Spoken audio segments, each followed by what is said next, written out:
गुरुर्ब्रह्मा गुरुर्विष्णुः गुरुर्देवो महेश्वरः गुरुसाक्षात् परब्रह्म तस्मै श्री गुरवे नमः।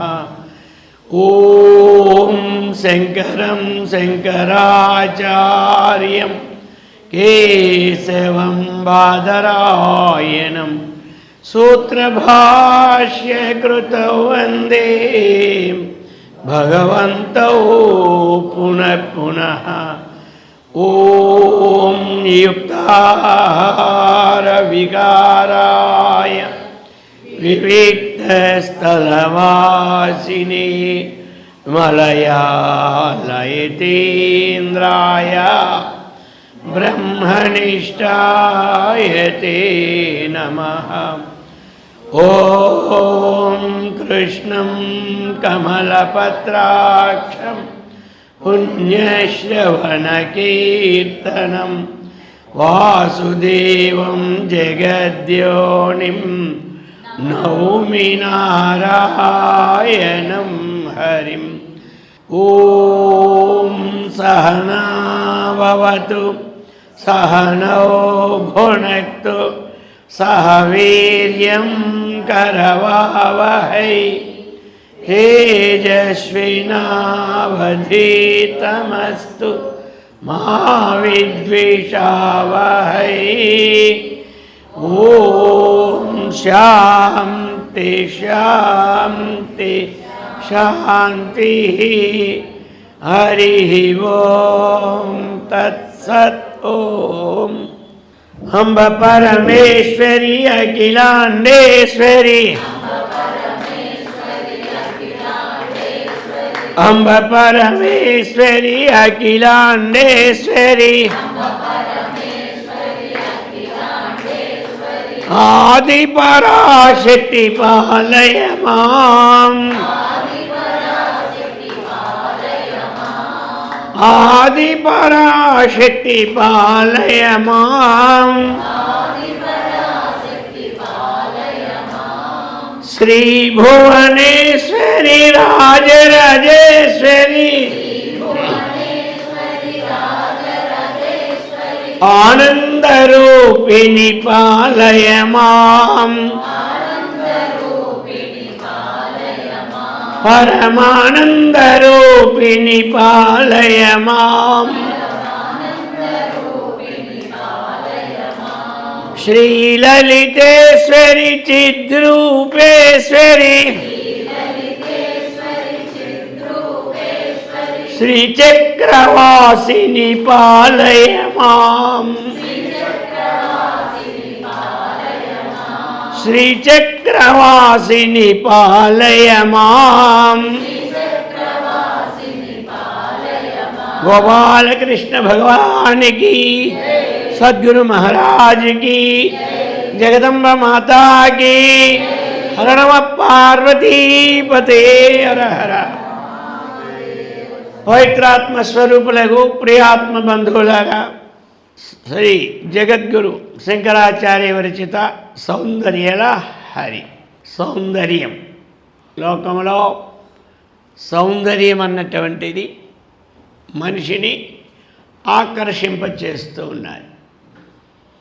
మనిషిని ఆకర్షింపచేయాలంటే మనస్సు ఉంటేనే ఆకర్షింపబడుతుంది. అర్థమైంది కదా? మనస్సు లేకపోతే ఏది ఆకర్షింపబడదు.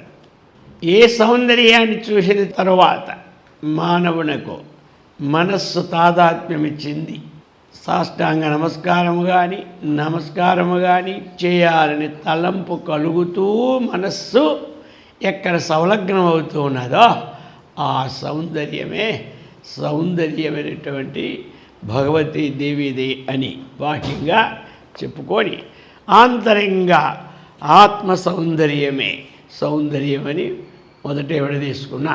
మరి ఈరోజు సౌందర్యహరిలో 13వ మంత్రం. వరం వర్షీయాంసం నయన విరసం నర్మసుజడం తవాపాంగాలోకే పతిత అనుదావంతి శతసః గలద్వేణీబంధాః కుచకలశ విస్రస్తసించయాః హఠాత్రుట్యత్కాంచో విగలితదుకులా యువతయః. వరం వర్షీయాంసం నయన విరసం నర్మసుజడం తవాపాంగాలోకే పతితమనుదావంతి శతశః గలద్వేణీబంధాః కుచకలశ విస్రస్తసిచయాః హఠాత్యుత్కాంచ్యో విగలితదుకులాః యువతయః. ఈ మంత్రంలో అమ్మవారి యొక్క చూపు పడిన వారి యొక్క దయాదృష్టి కలిగిన పంగుం లంఘయతే గిరిం అంటారు. యత్కృపాతమహం వందే పరమానంద మాధవం. ఆ పరమానంద మాధవం ఆయన కృపాదృష్టి పడితే పంగుం లంఘయతే. పంగు అంటే ఎవరు? కాళ్ళు లేనివాడు కూడా మహాపేరు మేరు పర్వతం ఎక్కిపోతాడట. పంగుం లంఘయతే గిరిం అన్నట్ట. అలాగనే ఒకవేళ శరీరం అన్నటువంటిది సరిలేకపోయినా, అంగములు విహీనమైన, శరీరము దుర్బలమైన అమ్మవారి కరుణ కలిగితే ఇంకా అవన్నీ అవయవములు పుష్టి అయిన మోడలుగానే ఉంటాయంట. ఆ విధంగా ఇక్కడ నరం వంశీయ వర్షీయాంసం. వర్షీయాంసం అంటే వర్షి అంటే ఇది బాగా వయస్సు వచ్చినప్పటికీ అది వర్షీయాంశం నరం అంటే వంశీయాంశం నరం. వంశీయాంశం అంటే వయస్సు కలిగినటువంటి వ్యక్తి అయినప్పటికీ నరం పురుషుని. అది వరం అనేది శ్రేష్ఠుని, నరం అనేది పురుషుని. ఇలాగా అతడు నయన విరసం విగత రసం విరసం రసేన వర్తతే ఇది సరసం. రసంతో కూడిన దాన్ని సరసం అంటారు. ఇక్కడ విగత రసం విరసం అంటారనమాట. అంటే ఇక్కడ ఏమిటి? చూపు మధ్యమం, కనులు సరిగా కనబడకపోయినను సరే ఆ విధముగా నర్మసుజడం. లోకంలో శారీరకముగా అతడు ఏవైనా సుఖాన్ని పొందాలనుకున్నా సరే అది ఎలాగండి? ఆ శరీరము అటువంటి సుఖానికి పొందరానటువంటి మూఢత్వాన్ని పొందినటువంటి నరుని కూడా అది అన్నమాట. కాబట్టి నర్మసు జడం. అతడు శారీరక సుఖ కలయందు విహీనుడైనప్పటికీ అది నర్మసు జడం. తవ అపాంగాలోకే. ఇంతవరకు ఏం చెప్పుకున్నామంటే మనం వర్షములు దాటిపోయినటువంటి ముసలివాడైనప్పటికీ ఏమి కన్నులు సరిగా కనబడక పోయినప్పటికీ తరువాత ముఖములో కళాహీనముగా ఉన్నప్పటికీ ఇతరులు ఒకసారి చూస్తేనే ముఖం పక్కకి తిప్పుకుంటారన్నమాట. అర్థమైందా? ఆ విధమైనటువంటి స్థితిలో ఉన్నప్పటికీ అలాగనే ఆ నర్మసు జడం. అటువంటి వానికి తవా అంటే ఏమిటి? నీ యొక్క అపాంగాలోకే, అపాంగ ప్లస్ ఆలోకే, అపాంగ ఆలోకే. అపాంగం అన్నట్టు మనకి సరే ఎప్పుడో ఒకప్పుడైనా సరే అదేనమాట. కొంత అంటారు కదా, లాస్ట్కి అయినా సరే నీ కడగంటి చూపైనా సరే నా యందు ప్రసారం చేయవయ్యా అంటారు. అలాగనే భగవంతుని కూడా ఏమేడుకుంటారు, నీ కడగంటి చూపైనా సరే, ఏదో ఒక్కసారైనా సరే నీ చూపైనా సరే నా యందు ప్రసారాన్ని గావిస్తే నేను ధన్యుణ్ణి అయిపోతాను అంటారు. అర్థమైంది కదా? ఆ ప్రకారముగా చెప్తున్నారు ఇక్కడ. తవాపాంగ ఆలోకే, అటువంటి దృష్టి పతితం. అర్థమైందే? అటువంటి నీ యొక్క దృష్టి ఏమాత్రమైనా పతితం. పతితం కస్య పతితం, కుత్ర పతితం అంటే ముసలివాడైనప్పటికీ కాచికామలాది పటలాది నేత్ర దోషయుక్తం అయినప్పటికీ అనేది చూస్తే అంత పచ్చగానే కనబడతాయి, కళ్ళు తిమిరంగా కనబడుతుంటాయి, అనేక రకరకాల కవితాలుగా కనబడతాడు.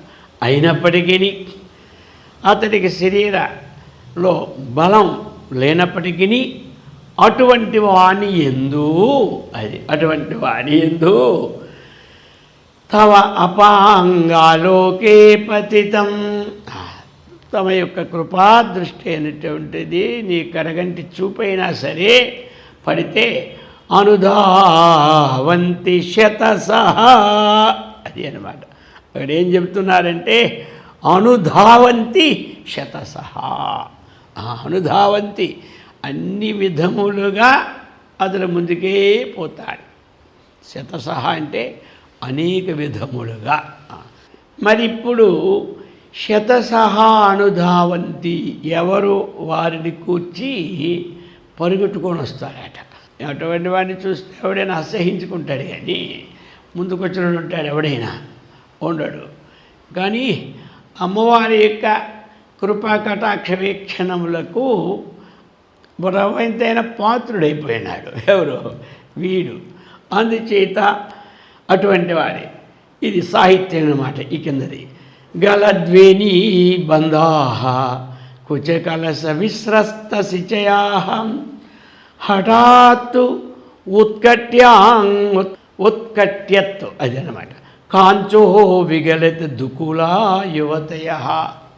అనేక మంది అందమైనటువంటి స్త్రీలు కూడా ఆయన్ని ఎంతమంది శతసహ వాళ్ళని శతశః అనేక మంది అనుధావంతి. నన్ను వరించవయ్యా బాబు, నన్ను ఆమె నీ దృష్టి పెట్టవయ్యా, నన్ను వరించవయ్యా, నా మీద నీ దృష్టి పెట్టవయ్యా అంటారట. ఇప్పుడు సౌభరి అన్నటువంటి వాడు ఒక యోగి. మంచి కుండలని ధ్యానంతో యోగసిద్ధుని పొంది ఎల్లప్పుడూ ఆ యొక్క అమ్మవారి కృపకు పాత్రుడైనటువంటి వాడు అతడికి వయస్సు అన్నటువంటిది పెరిగిపోయింది. వయస్సు అలా ఉంటుందా ఏమిటే ఆ వయస్సు? కాబట్టి బాగా వయస్సు వచ్చింది ఆయనకి. వయస్సు వచ్చింది. ఈ వయస్సు వచ్చిన తరువాత అతడు ఒకానొక సమయంలో నదీ తీరంలో ఆ చేప పిల్లలు అటు చాలా ఆనందంతో అనుభవిస్తున్నటువంటి అది చూసిన తర్వాత ఆయనకు దృష్టి కలిగిందనమాట. ఇక్కడ మాంధాత అనే చక్రవర్తి ఉన్నాడు కాబట్టి ఆ చక్రవర్తి దగ్గరికి వెళ్ళాడు. అర్థమైందా?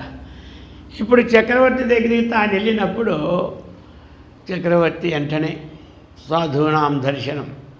ఏమి చదువు అంటే కాషాయం అవసరంలే, సత్పురుషులందరూ సాధువులే.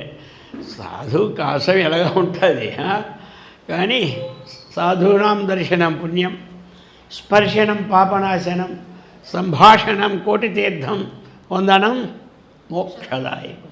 అటువంటి సాధువు ఎప్పుడైతే వచ్చారో వెంటనే ఆయనకి అర్ఘ్యపాధ్యాదులతో చక్కగా కడిగి ఉచితాసనం మీద కూర్చుండబెట్టి కాళ్ళని ఒత్తి నీళ్లు తుడిచి ఆయన గంధ విలేపనంతో అలంకరించి పుష్పమాలాంకృతి చేసి, అయ్యా మీరు ఊరకరారు మహాత్ములు, ఎవరైనా మహాత్ములు వచ్చారంటే ఊరకరారు, ఏదో ఒక విశేషం ఉంటుంది, అందుచేత మీరు వచ్చిన పనిని నేను తీర్చాలనుకుంటున్నాను, విషయం చెప్పండి అన్నాడు. ఇక విషయం చెప్పమంటే అప్పుడు చక్రవర్తి గారు అడిగితే సౌభరి ఈ యొక్క యోగి గారు చెప్తున్నారు. ఏమని చెప్పారు అంటే, నాకు మీ అమ్మాయిలు చాలామంది ఉండాలి, మీకు అర్థమైంది కదా, ఒక అమ్మాయికి నన్ను పెళ్లి చేయాలన్నాడు. ఈ వయసు ఏమిటి, పెళ్లి చేయడం ఏమిటి, అర్థమైంది కదా. అయిన పని ఇప్పుడు ఏం చేయాలో అర్థం అవ్వలేదు ఆయనకి. అమ్మాయిలు 100 మంది ఉన్నారని ఒక ప్రతీతి ఉందన్నమాట. ఆయనకి 100 మంది పుత్రికలని ఒక ప్రతీతి ఉంది. ప్రతీతి కాదు, ఉన్నారు కూడా పుత్రికలు. అది ఇప్పుడు మరి ఆ ఇవ్వడమా మానడమా ఏమీ ఆయనకు అర్థం కాలేదు. ఏదో నేను చేసుకోమంటే వాళ్ళు ఒప్పుకోకపోతే ఈ మధ్యలో ఎలా ఉంటుంది పరిస్థితి అన్నటువంటి భావనతో ఉన్నాడు.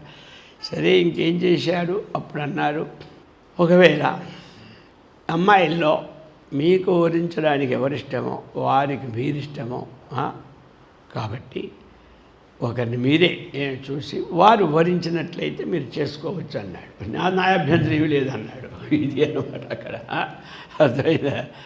నా అభ్యంతరం ఆవగించంత లేదు. మళ్ళీ మనం ముందే వెళ్ళిపోవడమో లేదా అక్కడ చెప్పడమో, ఆయన వస్తాడు చేసుకోకనడమో ఇవన్నీ ఏమీ లేవు. ఏమే అక్కడంతా అక్కడే కూర్చోండి, మంచిని పంపిస్తాడు, రమ్మంటారు. వచ్చిన తర్వాత చూస్తారు ఎవరిని, ఇతన్ని. ఇప్పుడు చూసిన తరువాత ఇక అందరూ 100 మంది ఈయన ఇష్టపడ్డారనమాట. ఈయన కావాల్సింది ఎవరు, ఒక్కరు అన్నాడు. ఇప్పుడు ఈయనకి 100 మందిని వదలలేడు, ఒక్కరిని చేసుకోలేడు. ఇప్పుడు ఆయన వయసు చూస్తే అలాగే, మరి రాజుగారికి చూస్తే ఆశ్చర్యం, ఏమిట్రా ఆయన అడిగేదో ఒక్కడు అడిగారు, ఆ ఒక్కడిని తెచ్చి చూపెడితే గందరగోళం లేకపోయినాయి మనం, ఆ ఒక్కడిని తీసుకొచ్చి చూపెడితే ఈ గందరగోళం లేకుండా హాయిగా ఉండు కదా. ఇది కాలేదు అది కాలేదు, ఈయనేం చేస్తాడు, వీరందరినీ ఏం పోషిస్తాడు, ఇదంతా ఏదో తిప్పిరి కొట్టినట్టుంది ఇప్పుడు మన రాజ్యంలో మనకి అనుకున్నాడు ఎవరు, రాజుగారు. అలా అనుకొని ఇప్పుడు ఏమి చేయడానికి వీలుపడలేదు, చెప్పాలని ఏమి లేదు. అది ఇప్పుడు సాక్షి ఉన్నప్పుడు మళ్ళీ ఈయన కోపం వచ్చి ఏం చెప్పించేస్తాడో, మళ్ళీ ఆ శాపానికి వీళ్ళు మనుషులుగా ఉంటారో బండరాళ్ళు అయిపోతుంది. ఇది ఒక పెద్ద భయం. ఎందుకంటే ఆ రోజుల్లో అంత పవర్ఫుల్ మనుషులు వారు, అర్థమైంది కదా. ఏది వాళ్ళు ఏది అన్యాయం చేయరు, కర్మం చేయరు, శుద్ధంగానే ఉంటారు. అందుకనే వాళ్ళు పవర్ఫుల్ ఉంటుంది. ఇప్పుడు సత్య ప్రతిష్టాయాం క్రియాఫలాశ్రయిత్వం అంటారు యోగశాస్త్రంలో. ఎవరు సత్యాన్ని చక్కగా ఆచరిస్తూ ఉంటారో క్రియాఫలం అన్నారు, అంటే వారు అనేది కూడా వర్తిస్తుంది అని. మరి ఆనాడు ఏమి గౌతముడు చేసిన తప్పు ఎవరు చేశారు, కర్మ చేసి ఆయన చేశాడు, వచ్చింది గొడవ, అర్థమైంది కదా. కాబట్టి ఆయనకి చెప్పించాడు అనుకో, కానీ ఈవిడ కూడా చెప్పించేశాడు. ఏమని, నీవు ఒక రాయివు అవుదుగాక. మరి శాపేమో చెప్పుడంటే ఆ శ్రీరామచంద్రుడు వస్తాడు, ఆనాడు ఆ కాలు నీ రాతికి ఎందుకంటే రాతిని నాతికి చేసిన ఏమి సార్వభౌముడు శ్రీరామచంద్రుడు అని పొందమైన పాట. అందుచేత చేశారు. ఎందుకంటే వారు అంత తపో అగ్రగణ్యులన్నమాట. వారి జీవితంలో ఏ ఒక్కరిని కూడా ఒక అన్యాయము, ఒక మోసము, ఏ ఆక్రమణ ఏమీ లేకుండా తపశక్తితో ఉన్నవారు. అందుకే ఫలించే ఆ రోజున. సరే, ఇక్కడ కావాల్సింది ఏమిటి మనకి ముఖకి కథ. ఇక చేసింది లేదు, అర్థమైందా? సరే, మొత్తం అంతా వివాహం చేసేసాడు. అది అందుకని ఇప్పుడు ఇక్కడ శతసహ అనుధావంతి, 100 మంది అనుధావంతి ఆయన్ని అనుసరిస్తూ ఉంటారట. అది ఎందుకున్నారు వీళ్ళందరూ? ఆ అమ్మవారి యొక్క కృపా కటాక్ష వీక్షణమైనటువంటి చూపు ద్వారా అది చెప్పడం. ఎంత మరి సౌందర్యానికి విశేషం కదా. అమ్మవారి యొక్క విశేషాలను ప్రకటనము చేసినటువంటిది ఈ ప్రవాహం. ఇది ఒక శ్లోకంతో అయ్యేది, మంత్రంతో అయ్యేది కాదు. ఇది 100 శ్లోకాల ప్రవాహం. అర్థమైంది కదా. లహరి అంటే ఏమిటి? ప్రవాహం.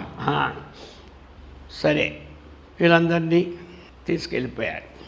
తీసుకెళ్ళిన తర్వాత ఇప్పుడు రాజు ఏమనలేదు.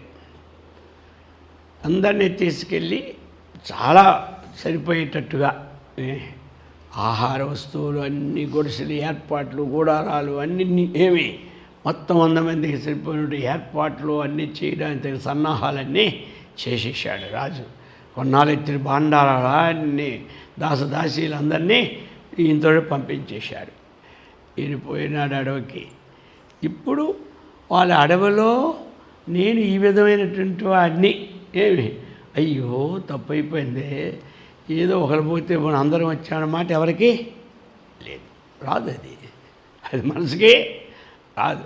ఆయన సామాన్యుడు కాదు కాబట్టి అప్పటికప్పుడే ఏమి తన యొక్క మహిమ ద్వారా 101 రూముల్ని తయారు చేశాడు. అటాచ్డ్ బాత్రూములతో. అర్థమైంది కదా. బ్రహ్మాండమైన ఏసీ రూములతో సుందరమైన, మనం కూడా కట్టలేము ఆ రోజుల్లో. అలా చేశాడు. సరే, రాజుగారు అనుకున్నారు, ఏమో వీరికి ఇచ్చేసాం, వాళ్ళ పరిస్థితులు ఎలా ఉన్నాయో ఒకసారి వెళ్దాం అనుకొని వెళ్ళి చూశాడు. ఎవరు? రాజుగారు పరివారంతో అడవికి పోయాడు. పోయి చూసిన తర్వాత అది చూస్తే ఏమీ తోచడం లేదు. అర్థమైందా? రాజ దర్బారులో లేని వస్తువులు అక్కడ ఉన్నాయి. మనకేలా ఇండియాలో లేని వస్తువులు అమెరికాలో ఉంటున్నాయో. అర్థమైందా? ఆ ప్రకారముగా రాజదర్బారులో లేని వస్తువులన్నీ అక్కడ తాండవిస్తూ ఉన్నాయి. రాజు అనుకుని ఎంత ఉన్నది కానీ ఈయన అందరినీ ఏం చూసుకుంటాడు ఈయన మొహం. కాబట్టి అయినా సరే నేను పలకరించడం, అమ్మాయిల్ని ఒకసారి పలకరించాలి కదా. వాళ్ళు పిచ్చేదో పోయారు, ఏమి అయినా సరే పలకరించే ధర్మం మనకుంది కదా అనేసి వెళ్ళాడనమాట. వెళ్ళి ఆ మొదటి అమ్మాయి దగ్గరికి వెళ్ళి ఫస్ట్ వెళ్ళి మా పరిస్థితి ఎలా ఉంది, నిన్ను ఎలా చూసుకుంటున్నాడు ఆయన నాకు ఒక్కటే బాధ. ఏడు బాధ అంటే 24 గంటలు నన్ను వదిలిపోడు. అది ఆ పక్క వాళ్ళు బాధపడతారు, ఇదే నా బాధ. ఇది అక్కడికి వెళ్తే వాళ్ళు కూడా అయ్యో నాకు ఇదే బాధ, ఎప్పుడు నా దగ్గర ఉంటాడే. ఇది అప్పుడు రాజుగారు అనుకున్నాడు, అయ్యో ఈ సరే బ్రహ్మాండంగా వీళ్ళు ఉన్నారులే, ఏదో దండలు పడతారులే, పర్వాలేదని తిరిగిపోయాడు. అంటే ఏమిటి అంటే అటువంటి యోగ శక్తి వాళ్ళందరూ ఆశ్రయించి చక్కటి స్థితిని పొందారు కాబట్టి అది చెప్పారు ఇక్కడ. వరం నరం వర్షీయాంశం నయన విరసం నర్మ సుజడం తవాపాంగాలోకే పతితమనుధావంతి శతసహ గలద్వేణీ బంధా కుచకలశ విస్రస్త శిచయా హఠాత్ హఠాతృత్యత్కాంచో విగలిత దుకులా యువతయ అని ఈ ప్రకారముగా మనం తెలుసుకోవలసినటువంటిది లాస్ట్కి అమ్మవారికి కృపాకటాక్ష వీక్షణములతో ఇక ఆయనకి నరులు ప్రేమించకపోవడం అన్నదే ఉండదు అన్నటువంటి ఇది అందులో ఉన్నటువంటి తాత్పర్యం అన్నమాట. అటువంటి భక్తులకి ఇంకా కూడా ఈ లోకంలో ఉన్న వాళ్ళే కాదు, అర్థమైంది కదా, స్వర్గాది లోకంలో ఉన్నటువంటి ఏమి గొప్ప గొప్ప వైభవపేతంగా ఉన్నటువంటి వాళ్ళు కూడా వీళ్ళని పరీక్ష చేయడానికి వస్తారట మళ్ళీ, అర్థమైంది కదా. వాళ్ళు కూడా ఇటువంటి వాళ్ళని భక్తులను ఇటువంటి యోగులను పరీక్ష చేయడానికి వస్తూ ఉంటారు. ఆ పరీక్ష చేసేవారిని మనం తెలుసుకున్నాం కూడా, అర్థమైంది కదా. ఇక ఇప్పుడు శ్లోకం 14 మంత్రం 14 క్షితౌ క్షత్పంచాశద్వీ క్షితౌ షత్పంచాశత్ విసమధిగా పంచాశదుదకే హుతాసే ద్వాషష్ఠీ చతురధిక పంచాశాత్తనిలే దివి ద్విషట్రింశత్ మనసి చ చతుషష్ఠిరితి మయూకాః తేషామపి ఉపరి తవ పాదాంబుజయుగం చెప్తున్నారు. ఇప్పుడు క్షితౌ షత్పంచాశతు ద్విసమధిగా పంచాశదుదకే హుతాసే ద్వాషష్ఠీ చతురధిక పంచాశత్ అనిలే దివి ద్విషట్రింశత్ మనసి చ చతుషష్ఠిరితి ఏ మయూకాః తేషామపి ఉపరి తవ పాదాంబుజయుగం. అమ్మవారు ఇప్పుడు వారి యొక్క కిరణాలు ఎక్కడెక్కడ ఎన్ని విధాలుగా ప్రసరింపచేస్తాయో ఆ విషయాన్ని ఇక్కడ చెప్తూ ఉన్నారు. ఇంతవరకు మనం షట్చక్రోపరి సంస్థిత అనేది మనం ఎన్నోసార్లు లలితా సహస్రనామంలో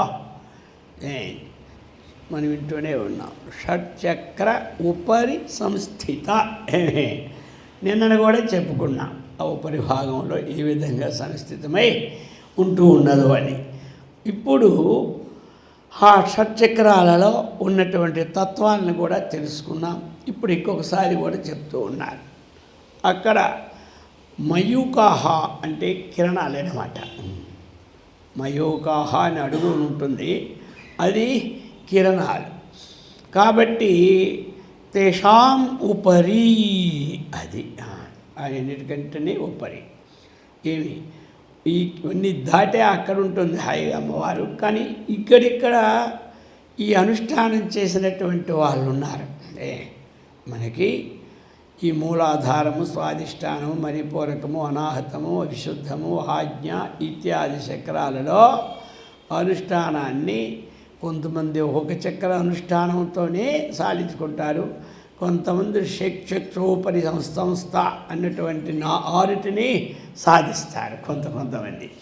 ఆ విధంగా సాధించేటప్పుడు ఇక్కడ ఎలా ఉంటున్నారని చెప్తున్నారు. ఇప్పుడు క్షితో క్షితి అంటే భూమి, అది క్షితి అంటే భూమి. ఆ భూతత్వం ఎక్కడుంటుంది?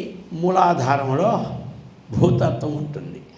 ఆ మూలాధారమైన భూతత్వంలో అక్కడ షట్పంచాశత్ అక్కడ 56 అది షట్పంచాశత్. అది అంటే 56 కిరణాలతో అక్కడ అమ్మవారు ప్రకాశమానమై ఉంటారన్నమాట. మూలాధారంలో షట్ పంచాశత్ అంటే పంచాశత్తు అంటే 50, షట్ అంటే 6, 56. ఆ 56 కిరణాలతో అక్కడ మూలాధారమైనటువంటి భూతత్వ రూపంలో అక్కడ ఉంటారు. ఇక ద్విసప్తమధిక చెప్తున్నారు. ఇప్పుడు ద్విసప్తమధిక పంచాశత్ ఉదకే. ఉదకం అంటే ఏమిటి? జలం. అక్కడ ఆ జలభాగం ఎక్కడంటది? స్వాధిష్టానం. జలభాగము స్వాధిష్టానం. ఆ స్వాధిష్టానములో 52 కిరణాలతో అక్కడ వ్యాప్తిని చెందుతూ ఉన్నారు. ఈ ప్రకారముగా ఏమి స్వాధిష్టానములో ద్వాషష్ఠి అంటే 62 ఏమి స్వాధిష్టానములో ద్వాషష్ఠి అక్కడి వరకు ద్వాషష్ఠి చతురధికే. ఒకటి ఉదకం అన్నటువంటి జలములో అక్కడ మనకి ద్విసమధిక ద్విసం అధిక 50 ఉదకే. అక్కడ జలములో మాత్రము 2 ఎక్కువ 50 కంటే 52 కిరణాలతో అక్కడ ప్రకాశమానమై ఉంటున్నారు. అలాగనే ఇక్కడ ద్వాషష్ఠి ఎక్కడయ్యా అంటే హుతాసే ద్వాషష్ఠి అదన్నమాట. హుతాసం ఎక్కడ? మణిపూరక చక్రం అన్నటువంటిది జలతత్వం అన్నమాట. కాబట్టి ఆ మణిపూరక తత్వం అన్నటువంటిది జలం అన్నమాట. ఆ జలతత్వంలో 52 కిరణాలతో ప్రకాశమానమై ఉంటూ ఉన్నది. ఇక అగ్నితత్వం హుతాసే. హుతాసే అంటే అగ్నితత్వం. అగ్నితత్వంలో ఎలా అంటే ద్వాషష్ఠి అది అనమాట. ఇది ద్వాషష్ఠి అర్థమైందే. షష్ఠి పూర్తి అయిన తర్వాత సంస్కృతిలో 1 61 62 అనాలి అంటే ఏకాధిక షష్ఠి ద్వియాధిక షష్ఠి ద్వాషష్ఠి. అందుచేత 62 కిరణాలతో స్వాధిష్టానంలో అగ్నితత్వంలో ప్రకాశమానమై అక్కడ వ్యాపించి ఉన్నది అమ్మవారు. అలాగా ఆ కిరణాన్ని ప్రసారింప చేస్తూ ఉన్నది. ఇప్పుడు 3 అయినాయి మనకి. 1 మూలాధారం, 2 మణిపూరకం, 3 స్వాధిష్టానం. ఇక 4వది చెప్తున్నారు చతురధిక 50 అనిలే. కాబట్టి అనిలము అంటే ఏమిటి? వాయువు. అన్నీ తీసి నా పెట్టామంటావు. అనలం అంటే మళ్ళీ అగ్నికి కూడా ఉంది. అనలం అంటే ఏమి? అగ్ని. అలం అంది ఎప్పుడు కూడా అగ్ని. నెయ్యి పోసినప్పుడు అలం అంటదు. నెయ్యి వేస్తూ ఉంటుంటే హోమంలో ఎప్పుడు అలం అని చెప్తుందా? చెప్పదు. అలం కాతిది అనలం.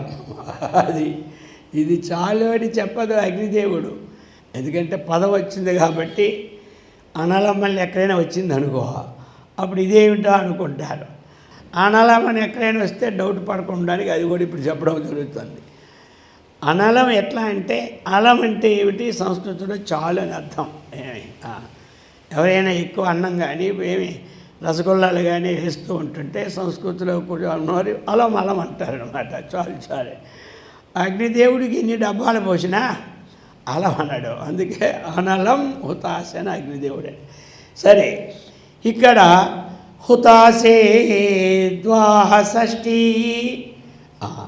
ద్వాషష్ఠి అగ్ని స్థానం. అగ్నితత్వం మనకి చెప్పుకున్నాం.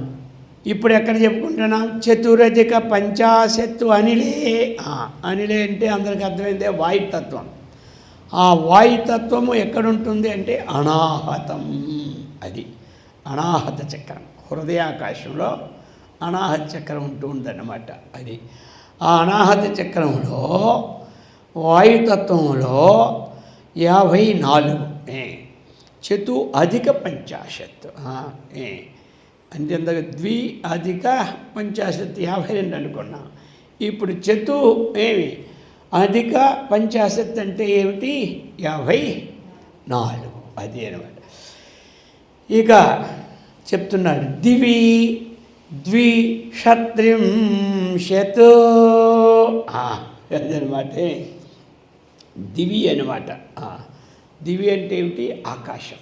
దివి అన్నటువంటిది ఆకాశం. కాబట్టి ఈ ఆకాశతత్వం అన్నటువంటిది ఎక్కడ మనకు ఉంటున్నది అన్నటువంటిది.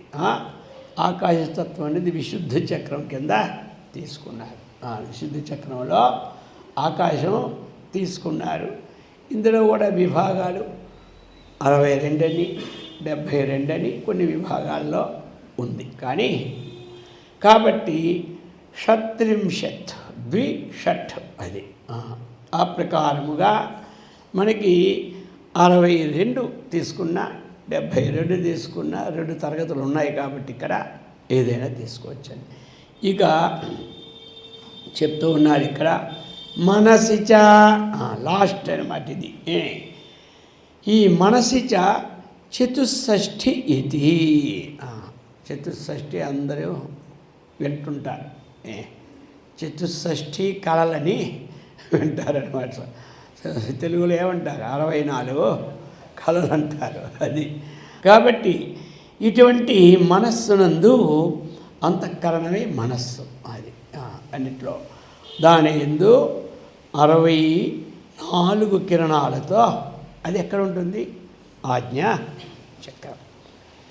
ఈ విధముగా మనం వరుసగా వెళ్తే మూలాధారము, స్వాధిష్టానము, మణిపూరకము, అనాహతము, విశుద్ధము, ఆజ్ఞా చక్రం. దీంట్లోనూ చాలామంది ఆ ధ్యానం చేస్తూ ఉంటుంటారు. ఏం చేస్తారు? అలా చేయగా యోగంలో వారికి సూక్ష్మత వచ్చి ఆ అంతఃకరణ శుద్ధి ద్వారా అమ్మవారు ఒకనొక టైంలో ఆ జ్ఞానబోధని కలిగిస్తారు.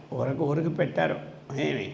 రామకృష్ణ పరమ వారు అమ్మవారిని ప్రత్యక్షం చేసుకున్న ఊరుకున్నారా? వారి యోగం పరిపూర్తి అయిన తర్వాత వారికి కూడా జ్ఞానాన్ని ప్రసాదించారు.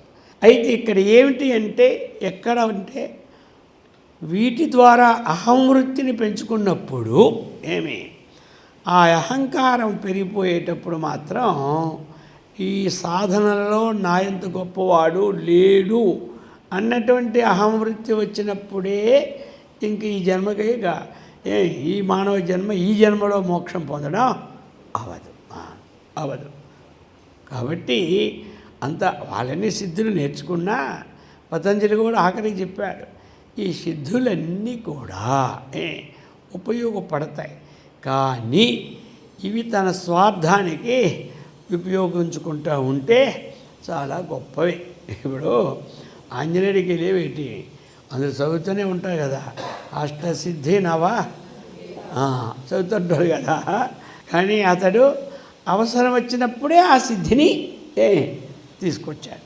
లోకోపకారానికి వెళ్ళేటప్పుడే సిద్ధిని. ఏదో మైరావణుడు ఆ యొక్క వీళ్ళ పట్టుకుపోయి పాతాళలోకంలో పెడితే అప్పుడేం చేశాడు? మళ్ళీ సూక్ష్మరూపంలో అక్కడికి వెళ్ళి సాధించాడు. అర్థమైందా? అలాగా సిద్ధి లోకోపకారం అయితే మంచిదే. కానీ ఇది పొందడం కూడా ఎంత ఏకాగ్రత లేకపోతే వస్తుంది. సామాన్యంగా వచ్చి పడిపోయింది కాదు. ధనం 10 కోట్లు గడించాడంటే ఎంతో కష్టపడాలి రాత్రి పగలు. అలాగనే ఒక యోగసిద్ధిని పొందాడంటే ఎంతో పడతాడు. అలాగనే మనం ఒక అంతఃకరణ సిద్ధిని పొందాలంటే ఎంతో పడుతుంటాం. ఈ ప్రకారముగా మయూకాః తేషాం ఉపరి తవ పాదాంబుజయుగం. అటువంటి వైభాగమునందు ఎక్కడ? సహస్రదళ పద్మస్థ సర్వవర్ణోప శోభిత. అటువంటి ఆ సహస్రదళ మధ్యంలో వర్తించినటువంటి ఆ సుధా సింధువునందు అక్కడ అమ్మవారు నివసిస్తారు. అటువంటి నివాసము ద్వారా ఈ కిరణాల ద్వారా ఈ సాధకులకి దయార్థ హృదయంతో ఆ సాధనా సిద్ధిని వసుగుతూ ఉంటుంటారు. ఇది అనమాట. ఇది వారు అందుకనే మనకి కూడా ఏం చెప్తారు? పంచకోశములు దాటాలి అంటారు. అర్థమైంది కదా? పంచకోశములు అంటే ఇవే కదా, వీటితో ఉత్పత్తి అయిన కోశాలే. వీటినే మనకి పంచకోశాంతర స్థిత. పంచకోశాంత అక్కడ కూడా పంచకోశాంతర స్థిత. పంచకోశముల యొక్క అంతరం అలాగనమాట ఉన్నా సరే, ఎందుకంటే ఇదంతా వర్ణన కాబట్టి అమ్మవారిది, దానికి దీనికి చాలా కనెక్షన్స్ ఉంటాయన్నమాట. ప్రతి గ్రంథానికి ఆ యొక్క లక్ష్మీ స్తోత్రం చదవండి, సరస్వతి స్తోత్రం చదవండి, అలాగే లలితా స్తోత్రం చదవండి. ఈ అన్నింటినీ కనెక్షన్ ఒక్కరక్కడ మీకు తగులుతూనే ఉంటాయి. అది ఈ విధముగా అమ్మవారు అక్కడ ఉండి ప్రకాశింపచేస్తూ ఉన్నది అన్నటువంటిది దీనిలో విశేషం అన్నమాట. 15వది శరజ్యోత్స్నా శుద్ధాం శశియుత జటాజూటమకుటాం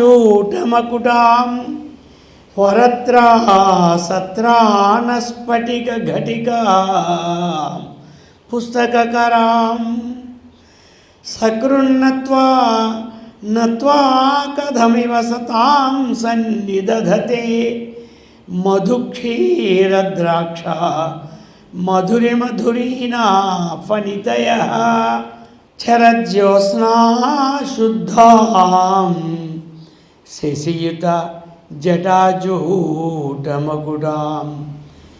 వరత్రా సత్రాన స్ఫటిక ఘటికా పుస్తకకరాం సకృన్నత్వా నత్వా కథమివ సతాం సన్నిధదతే మధుక్షీర ద్రాక్ష మధురిమ దురీనా ఫణితయః. ఇక్కడ ఏం చెప్తున్నారంటే అమ్మవారి యొక్క వర్ణన. అమ్మవారికి అక్కడే ఉంది చంద్రరేఖ ఉన్నదన్నమాట. ఆ విధముగా ఇక్కడ శరజ్యోత్స్నా శుద్ధాం. శరత్కాలంలో జ్యోత్స్న అంటే వెన్నెల. అటువంటి ఆ శరదృతువులో ఉన్న వెన్నెల ఉంది కదా, వెన్నెల అనేది ఎక్కడి నుంచి వస్తుంది? చంద్రాకారమే ఆ యొక్క శుద్ధమైనటువంటి మనం ఆహ్లాదకరమైనటువంటి అది వెన్నెల అంటాం. ఆమూలలో ఏమంటారు? ఆ ప్రకాశానికి పేరు వెన్నెలని పెట్టారు తెలుగులో. దానికి వెన్నెలని మనం పెట్టుకున్నాం. అందుచేత శరజ్యోత్స్నా శుద్ధాం అది ఎలా ఉంటుంది? శుద్ధం. శుద్ధం అంటే శుభ్రం, శుద్ధం అంటే తెలుపు, అది తెల్లని కాంతితో కూడినటువంటి అటువంటిది శశియుత జటాజూటమకుటాం.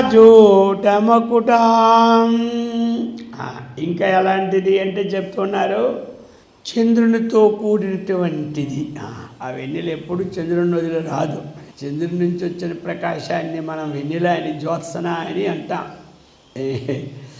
ఇప్పుడు సూర్యుడి నుంచి వచ్చిన కిరణాలు ఉన్నాయి, చంద్రుడి నుంచి వచ్చిన కిరణాలు కూడా ఉన్నాయి.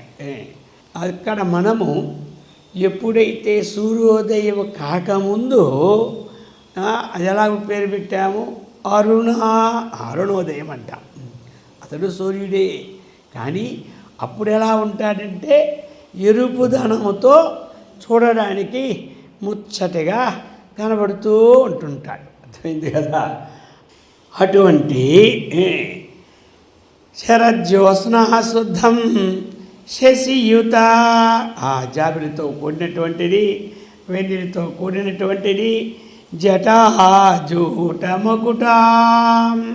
ఆ కిరీటము ఆ విధముగా అమ్మవారిది ప్రకాశిస్తూ ఉంటుంటుంది.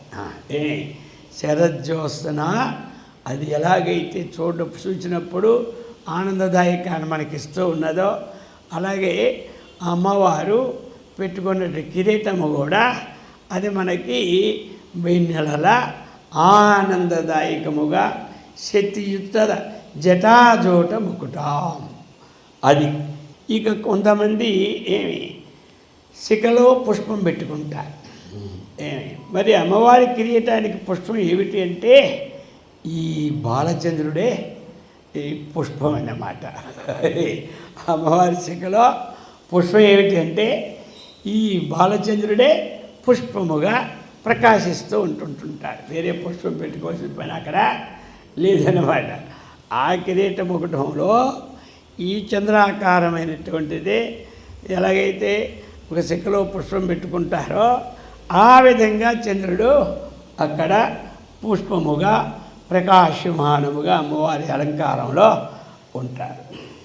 ఇక ఇంతవరకు త్వరత్రాసత్రాన స్ఫటిక ఘటిక పుస్తకరాం ఈ విధముగా ఏమి వర త్రాస త్రాణ త్రాసత్రాణ ఏమిటంటే త్రాసం అంటే భయము, త్రాణం అంటే రక్షించడం.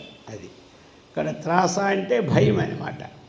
త్రాణము అంటే త్రారక్షణే ధాతువు కాబట్టి అటువంటి భయాన్ని పోగొట్టి రక్షించినటువంటి అది చెప్తున్నారు.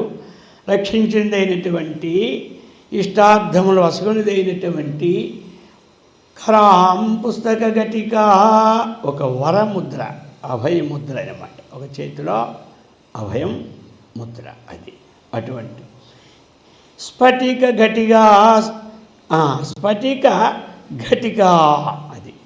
అయితే ఏంటంటే కొంతమంది ఒక మనం అంటే పానం అంటే ఏమిటి, త్రాగేదాన్ని పానం అంటారు. లేదా అది ఏది పడితే ఆ పానం అవుతుంది. అర్థమైందే.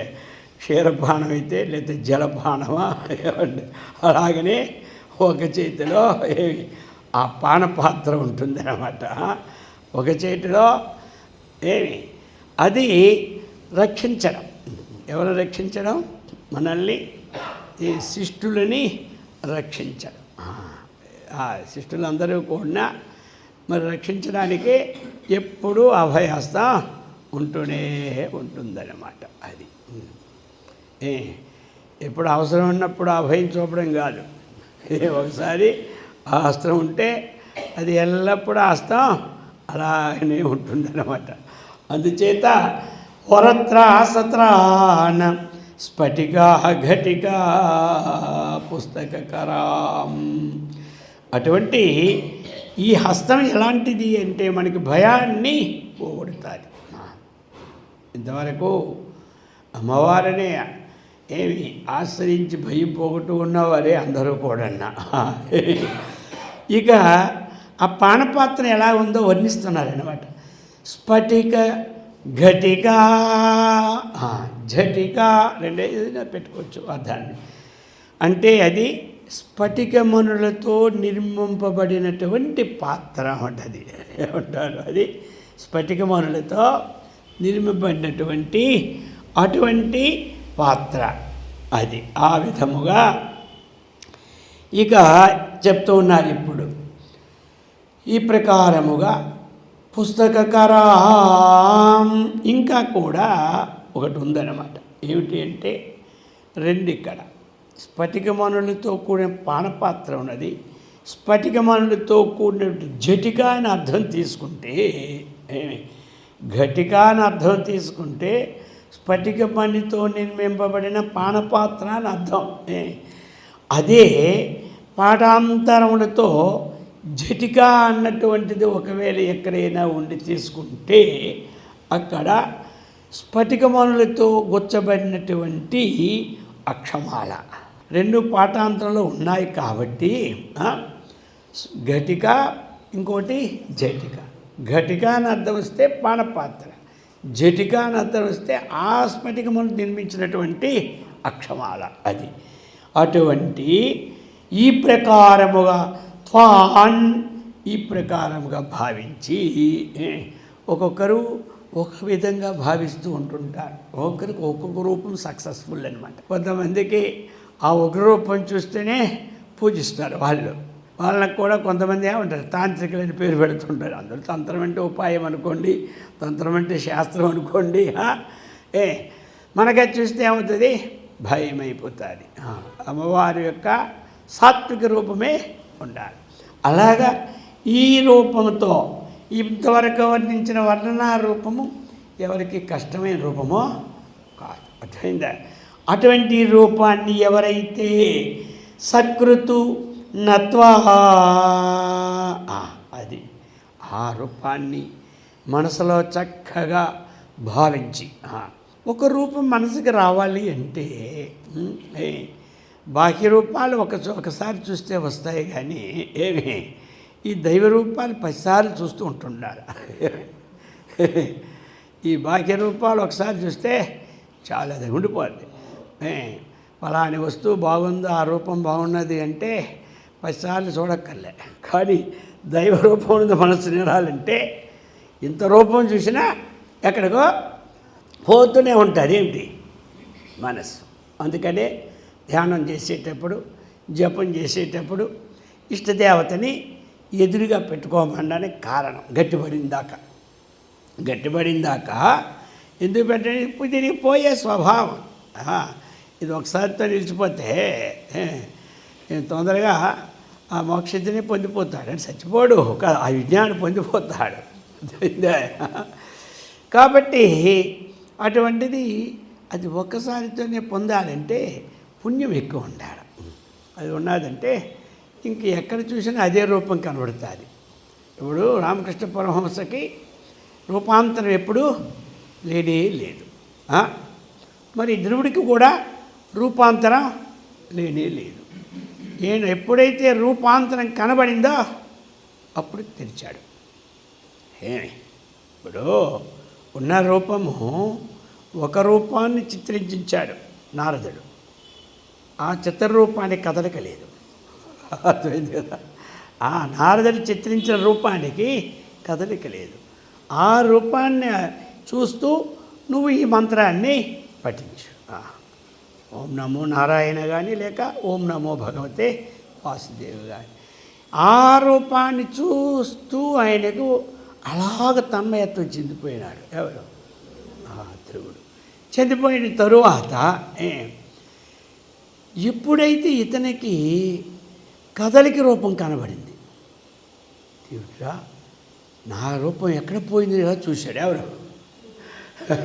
చూస్తే అప్పుడు విష్ణుమూర్తి కనబడాడు కదులుతూ. అర్థమైందా? నీ వరం కోరుకో అని. అది నీ భక్తికి మెచ్చానన్నటువంటి కదలికలు ఎప్పుడు వచ్చాయో అప్పుడు చేశాడు. కదలికలు ఎక్కువ, మనకి రూపం రావడం తక్కువ. ఎవరు?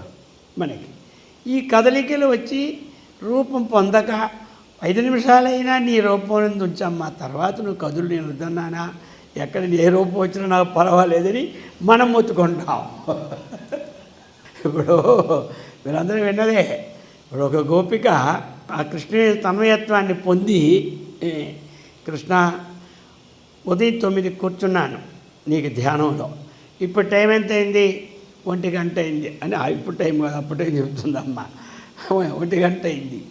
మా ఆయన 2కి వస్తాడు భోజనానికి డ్యూటీ నుంచి. నా మనస్సు నీలో తగులుకొని ఉండిపోయింది. ఇప్పుడు నీ నుంచి నాకు 1 గంట విడది చాలు.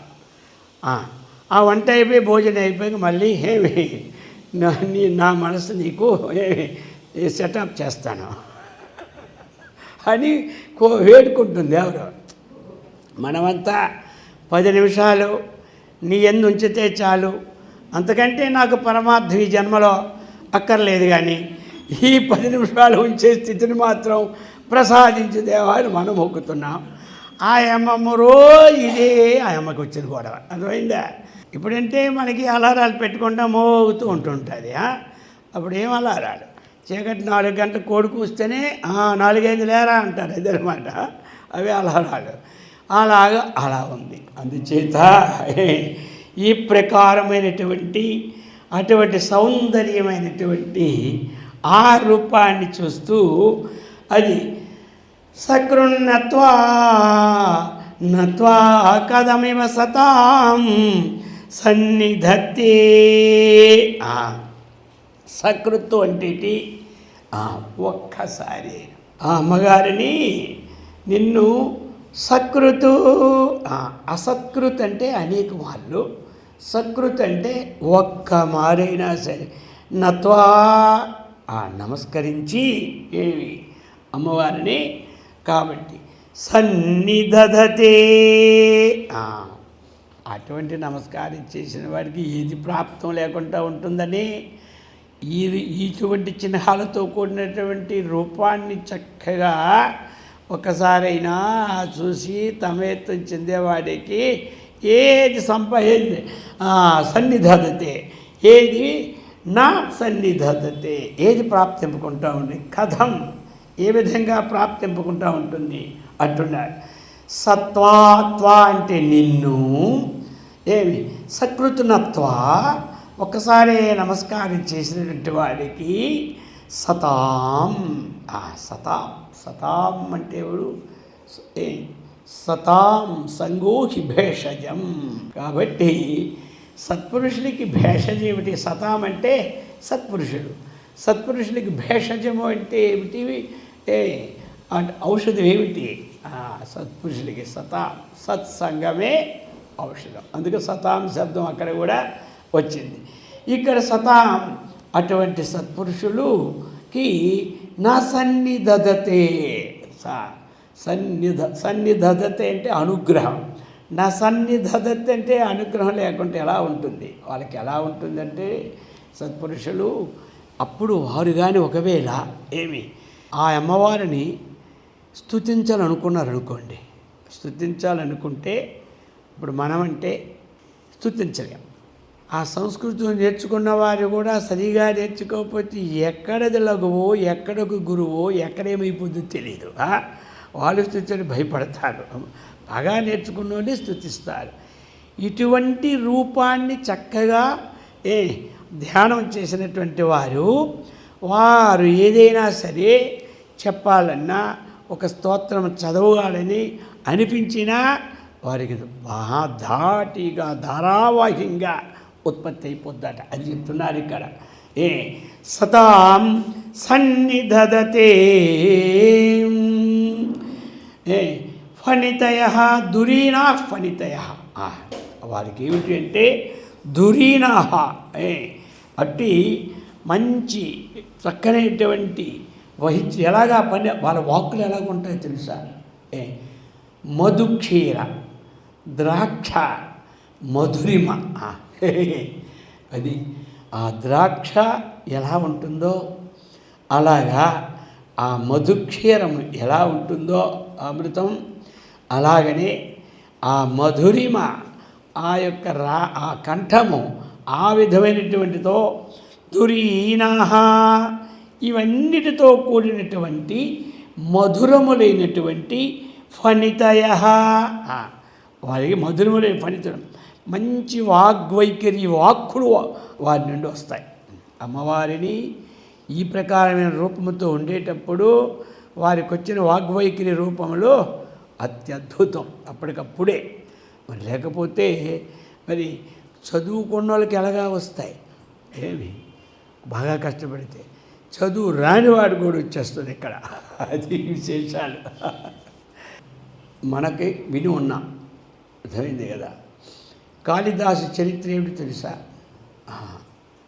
పూర్వం ఒక ఏదవ కుటుంబంలో పుట్టిన చక్కగా గోవుల్ని అన్నిటినీ చక్కగా సంరక్షించిన, అలాగే ఏవో ఉంటాయి కదా వాటికి రకరకాలైనటువంటి గోరీలు కానీ అవి కానీ సంరక్షించిన అటువంటి వానికి అమ్మవారి యొక్క అనుగ్రహంతో ఏమొచ్చింది? మహాకవి కాళిదాస. అమ్మవారి యొక్క అనుగ్రహంతో పొందినాడు వాగ్వైఖరి. చదువేమీ లేదు. చదువు లేకపోయినా వాడి పుణ్యమేముందో కానీ రాజకన్య దొరికిందనమాట. మరి ఎలా దొరికిందనుకుంటారేమో. ఆయన ఏంటంటే ఓ రోజు చెట్టు మీద కూర్చొని మొదలు నరుకుతూ ఉన్నాడు అన్నమాట. అది ఎక్కడ ఉన్నది అంటే నదీ తటంలో ఉంది. అది మళ్ళీ అది పడిపోయినా కింద పడిపోతాడు నీటిలోనే. అటువంటి పరిస్థితుల్లో మహామంత్రి చూశాడనమాట. ఆ రాజుగారి కుమార్తె అన్ని సంబంధాలు వచ్చినా అడ్డు పెడుతూనే ఉంది దేనికైనా. విసిగిపోయాం కాబట్టి ఇటువంటి వాడిని తీసిపోవాలను, నువ్వు నోరు పోసుకొని ఉండరా అని చెప్పాడు. వాళ్ళతో ఉండమని. అలాగే చిత్త మహాప్రభు అన్నాడు. ఎవరు? ఆయన పోయాడు. అక్కడ రావణాసురుడితో ఒక బొమ్మ ఉంది. అది చూసి ఆహా, రావణేశ్వరుడు ఎలా ఉన్నాడు అన్నాడు. రాజు చూశాడు, ఇట్లా రావణేశ్వరుడు అంటున్నాడు, ఇలాంటి వాడిని తీసుకొచ్చాడే ఈ మంత్రి అనేసరికల్లా, ఏంటి మంత్రి, అరే ఈయన ఇలాంటి వాడు, అందుకే మంతనాతీత మంత్రి, మహా ఆలోచన శక్తి వాడు మంత్రిగా ఉంటే దేశం బాగా ఉంటుంది అన్నమాట. కాబట్టి వెంటనే ఏమిటంటే ఈయన చాలా అండి, ప్రపంచంలో ఎంత తెలివైన వాడు ఎంతవరకు చూసారా మీరు? ఎందుకంటే ఇతడు మహా గొప్ప కవి. అప్పటికప్పుడే ఏం కవి చెప్పన్నాడు ఏమంటే, ఇప్పుడు ముగ్గురు అన్నదమ్ములు, మహాప్రాణాలు ఇద్దరికి ఉన్నాయి. అంతకంటే బలవంతుడికి మహాప్రాణం లేకుండా అల్ప ప్రాణం పెట్టారు కాబట్టి అది కుదరదు. బలవంతుడికి మహాప్రాణం ఉండాలి, కానీ విభీషణుడిలో బకారం మహాప్రాణం ఉందే, కుంభకర్ణుడిలో బకారం మహాప్రాణం ఉందే, రావణాసురుడికి మహాప్రాణం లేకుండా ఎవడు పెట్టాడు ఇది? కాబట్టి రావణేశ్వర అన్న ఆ ప్రకారముగా అటువంటి ఏదో మొత్తం మీద ఏదో మరి ఆయన ఇదో ఏమిటో ఆ రూపంలో ఇది అమ్మవారి మహిమ ఏమిటో ఏదో ఒకటి మొత్తం మీద ఎలాగో పెంచి పెళ్ళయింది. ఇక తర్వాత ఈ పూర్వ వరుస వచ్చిందనమాట. ఏం వరుస? అలా డ్రర్ అంటారు కదా మేపడానికి తీసుకెళ్తే, అది కనబడింది. అప్పుడు ఆ అమ్మ చూసింది, ఏమిట్రా బాబు, లాస్ట్కి నేను ఎలా పడిపోయాను అని చెప్పి, అయ్యా పోయింది అయినా లేదు, ఇప్పుడు కలంకం తేకూడదు, ఏమి మన రాజా ఆ వంశానికి కలంకాన్ని రానివ్వకూడదు, కాబట్టి వాళ్ళకి అన్నీ అందులో ఉంటాయి కాబట్టి అయ్యా పోయి అమ్మవారి దగ్గర చక్కగా వెళ్ళి ప్రార్థించుకొని కొన్నాళ్ళు అక్కడ అనుష్ఠానం చేసుకోమంటే, ఆయన ఏ మొత్తాన్ని అమ్మవారి యొక్క సౌందర్య రూపాన్ని చూసినాడో ఆ రూపంలో తన్మయత్వాన్ని చెందిపోయాడు. ఇక చెందిపోయిన తర్వాత 40 రోజులతో ఒక చేసి బయటకు వచ్చేసరికి ఆయనకి తెలియకుండా వచ్చేస్తుంది. ఏమిటి అది అన్నమాట. అందుకనే ఆ ప్రకారమైనటువంటి ఆయన మహాకవి కాళిదాసుడయ్యాడు. అంటే కాళి దగ్గర దాసుడిగా ఉండి భజించాడు కాబట్టి కాళిదాసుడు అని పేరు వచ్చింది. పెట్టే పేరు కాదు ఇది, అర్థమైందా? మనము లోపల ఖాళీ చేసుకోవాలా, అప్పుడు మనము కాళిదాసులు అయిపోతాం.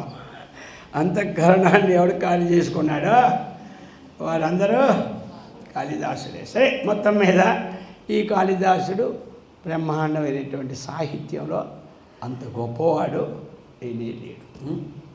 అలాగనే మరి ఏమీ చదువుకోనివాడు మహాకవి. ఈయన మహాకవి అయిపోయాడు, ఆదికవి అయినాడు. ఆయన చదువు రాని వాళ్ళ సంగతి, ఈయన మహాకవి కాళిదాసుని పేరు వచ్చింది, కానీ ఆదికవి వాల్మీకి అని వచ్చింది ఆయనకి. ఆయన ఏం చదివాడు? అర్థమైందా? చదువే లేదు. చదువు లేకపోయినా ఒక్కసారి ఆయనకి అనమాట ఆ పక్షుల జంట చూశాడు, దయార్థ హృదయం వచ్చింది, మానిషాద అన్నటువంటిది ఒక శ్లోకాన్ని చక్కగా వర్ణించాడు. రామాయణ సాహిత్య కావ్యాన్నే రచించేశాడు. ఎందుకు చెప్పుకోవడం అంటే, ఇటువంటి విషయాల్ని అమృతవర్షిణి అమ్మగారు అది శరజ్యోత్స్నా శుద్ధాం శశియుత జటాజూటమకుటాం వరత్రా సత్రాన స్ఫటిక ఘటికా పుస్తకకరాం సకృన్నత్వా నత్వా కథమివ సతాం సన్నిదదతే మధుక్షీర ద్రాక్షా మధురి మధురీనా ఫణితయ. ఈ విధమైన అమ్మవారిని చక్కగా మనం ఆ ధ్యానం చేసిన వారి యొక్క అనుగ్రహాన్ని పొందిన వారికి ఆ వాగ్వైఖరులు అనేటువంటి ఈ మధురములు చెప్పినటువంటి అన్ని మధురములు కాబట్టి అటువంటి మధుర వాక్కులతో ప్రకాశించే శక్తి వారికి వస్తున్నది. కాబట్టి అటువంటి దివ్యశక్తిని మనందరికీ అమ్మవారు ఇచ్చి సదా రక్షించుగాక. ఓం సహనా భవతు సహనౌ భునక్తు సహ వీర్యం కరవావహై తేజస్వినావధీతమస్తు మహావిద్విషావహై. ఓం శాంతి శాంతి శాంతి. ఓం లోకా సమస్తా సుఖినో భవంతు. ఓం శాంతి శాంతి శాంతి. శంభో శివ శివ శివ శివ శివ శివ. శంభో శివ శివ శివ శివ శివ శివ. శంభో శివ శివ శివ శివ శివ శివ. నారాయణ నారాయణ నారాయణ. హరి ఓం.